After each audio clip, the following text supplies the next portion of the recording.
नमस्कार दोस्तों, go with nature में आपका हार्दिक स्वागत है। दोस्तों, कितना भाग दौड़ से भरा हुआ जीवन है हमारा। ईश्वर का दिया सब कुछ है हमारे पास, बस समय नहीं है। उसमें भी हमारे हिंदू धर्म में कुछ ऐसी मान्यताएं हैं जिन्हें पूर्ण करने पर हमारा थोड़ा समय जाता है, जैसे कि श्राद्ध कर्म।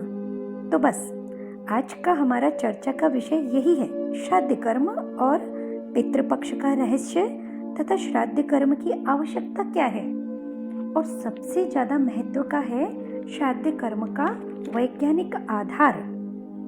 दोस्तों, हिंदू धर्म के अनुसार प्रत्येक शुभ कार्य के प्रारंभ में माता पिता और पूर्वजों को नमस्कार प्रणाम करना हमारा कर्तव्य है। हमारे पूर्वजों की वंश परंपरा के कारण ही हम आज ये जीवन देख रहे हैं, इस जीवन का आनंद प्राप्त कर रहे हैं। हिंदू धर्म में ऋषियों ने वर्ष में एक पक्ष को पितृपक्ष का नाम दिया है, जिस पक्ष में हम अपने पितृश्वरों का श्राद्ध तर्पण और मुक्ति हेतु विशेष क्रिया संपन्न कर उन्हें अर्घ समर्पित करते हैं। यदि कोई कारण से उनकी आत्मा को मुक्ति प्रदान नहीं हुई है तो हम उनकी शांति के लिए विशिष्ट कर्म करते हैं और हमारे द्वारा श्रद्धा के साथ किए गए कर्म उन्हें उनकी आवश्यकता के अनुरूप प्राप्त होते हैं। और जब हमारे द्वारा किए हुए दान और धर्म उन्हें प्राप्त होते हैं तो वे उसी स्थान से जहाँ पर वे अभी होंगे वहाँ से हमें वंश वृद्धि और सुख समृद्धि का आशीर्वाद देते हैं, जो 100% फलीभूत होता है। दोस्तों, सिर्फ आप उनकी तिथि विशेष का ध्यान करते हुए वैदिक रीति से श्रद्धा पूर्वक उनका श्राद्ध तर्पण करें और अनुभव करें कि आपके जीवन की विद्यमान समस्याएं और उनका कैसे समाधान होता है और कैसे उनका आशीर्वाद आपका और आपके पूरे परिवार का सुरक्षा चक्र बनता है। लेकिन ये आशीर्वाद हमें तब प्राप्त होता है जब हम श्राद्ध कर्म को श्रद्धा के साथ करें। श्रद्धा के अभाव में शंकाओं से भरे हुए हम चाहे जितना भी बड़ा अनुष्ठान करें, सभी कुछ व्यर्थ है। लेकिन दोस्तों, थोड़े बुद्धिजीवी होने के नाते कुछ प्रश्न हमारे मस्तिष्क में आ ही जाते हैं। आज हम आपके लिए ऐसे ही कुछ जो प्रश्न हैं और उनके उत्तर शास्त्रों के आधार पर देने का प्रयास करेंगे। तो इनमें प्रश्न क्रमांक पहला है कि श्राद्ध किसे कहते हैं। तो इसका उत्तर है कि श्रद्धा से किया जाने वाला वह कार्य जो पितरों के निमित्त किया जाता है, श्राद्ध कहलाता है। प्रश्न क्रमांक 2 है कि कई लोग कहते हैं कि श्राद्ध कर्म असत्य है और इसे ब्राह्मणों ने ही अपने उद्देश्य पूर्ति के लिए बनाया है। तो इस पर आपका क्या विचार है, मुझे बताइएगा। हमारा तो ऐसा मानना बिल्कुल भी नहीं है। हमारा मानना है कि श्राद्ध कर्म पूर्ण रूपेण आवश्यक कर्म है और शास्त्र सम्मत है। हाँ, वर्तमान काल में लोगों में ऐसी रीति ही चल पड़ी है कि जिस बात को भी समझ जाएं वह तो उनके लिए सत्य है, परंतु जो विषय उनकी समझ के बाहर हो उसे वे गलत कहने लगते हैं।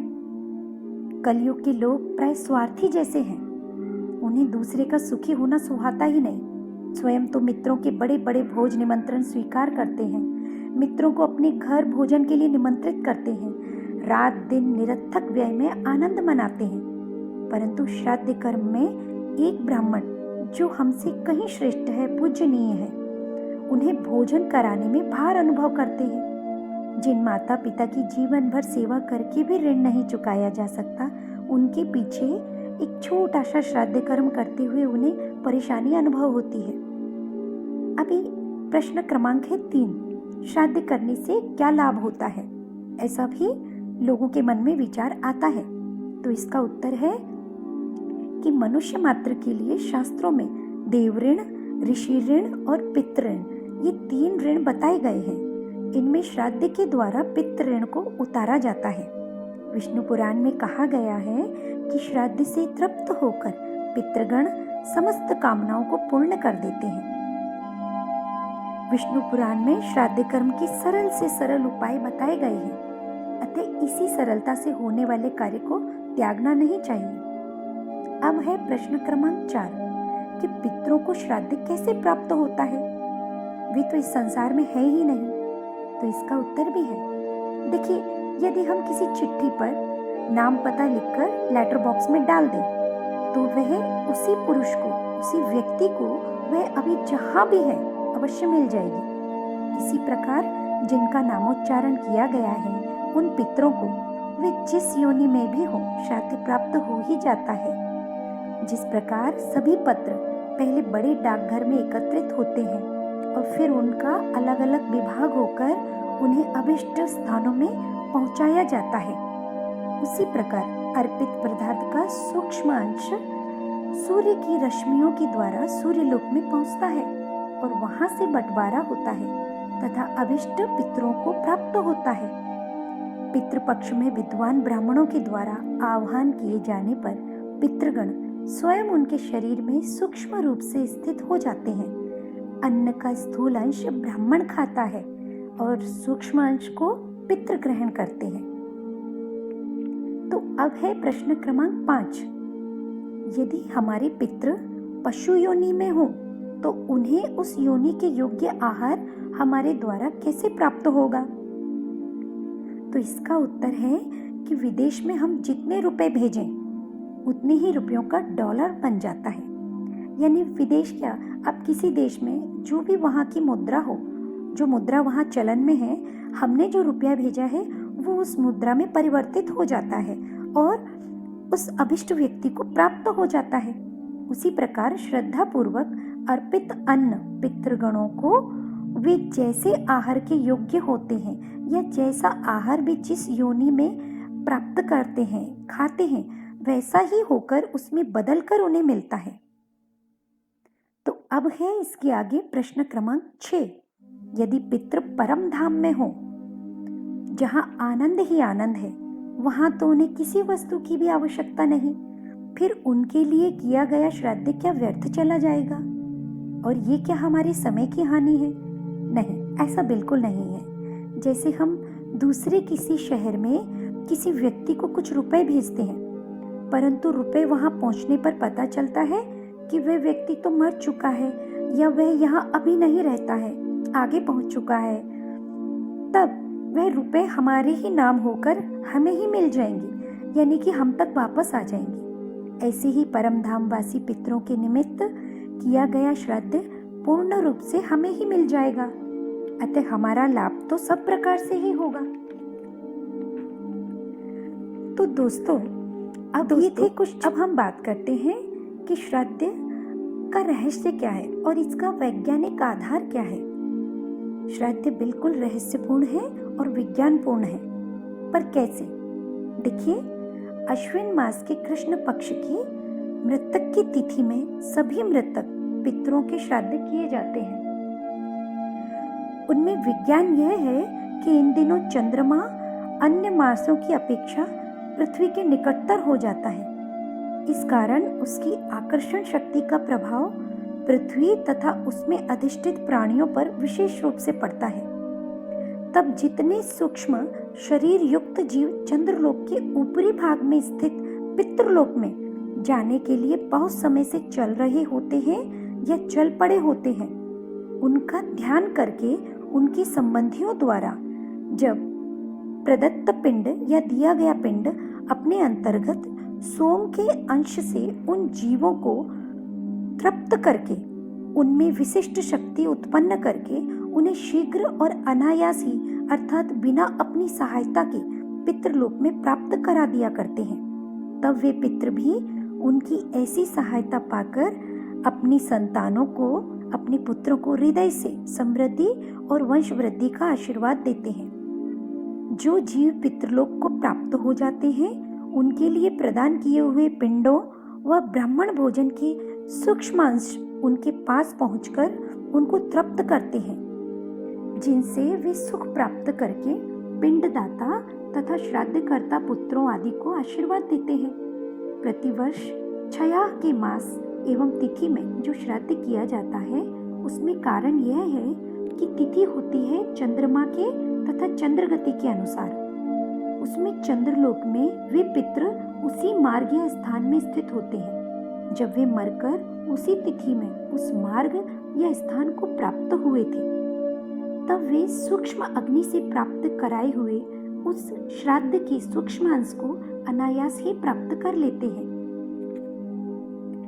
अब कोई ये शंका करे कि मृतक प्राणी श्राद्ध को कैसे पाएगा, जबकि जीवित भी दूसरे के खाए हुए को नहीं पा सकता।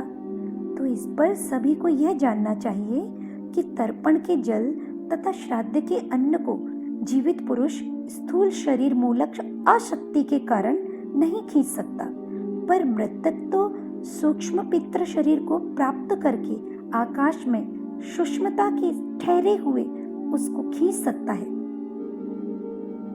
पर मृतक तो सूक्ष्म पितृ शरीर को प्राप्त करके आकाश में सूक्ष्मता से ठहरे हुए उसको खींच सकता है।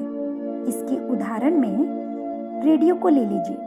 जिसके पास ये यंत्र होता है वह इंग्लैंड, जर्मनी, रूस, अमेरिका आदि देशों में उसी समय हो रहे शब्दों को खींच सकता है, परंतु जिसके पास ये रेडियो जैसा यंत्र नहीं है वह लंदन आदि में तो क्या, भारत में या अपने पड़ोस में ही कुछ ही दूर के भी शब्दों को नहीं खींच सकता। इसी प्रकार जीवितों के पास दूसरों से दिए हुए श्राद्ध तर्पण के आकाश स्थित रस को खींचने की शक्ति नहीं होती, परंतु मृतकों के पितृलोक में जाने से उनके पास वह शक्ति सूक्ष्मतावश अनायास ही उपस्थित हो जाती है। स्थूल शरीर में वह शक्ति नहीं रहती, परंतु सूक्ष्म शरीर में वह रहती है। इसलिए तो युधिष्ठिर स्थूल शरीर के साथ स्वर्गलोक में विलंब से प्राप्त हुए, परंतु भीम और अर्जुन आदि मर जाने के कारण स्थूल शरीर के त्याग के कारण युधिष्ठिर से पहले ही स्वर्ग को प्राप्त हो गए। स्थूल बीज में वृक्ष को उत्पादन करने की शक्ति नहीं होती, पर जब वह पृथ्वी में बोया जाकर मर जाता है तब उसमें सूक्ष्मता आ जाने पर वह शक्ति प्राप्त हो जाती है।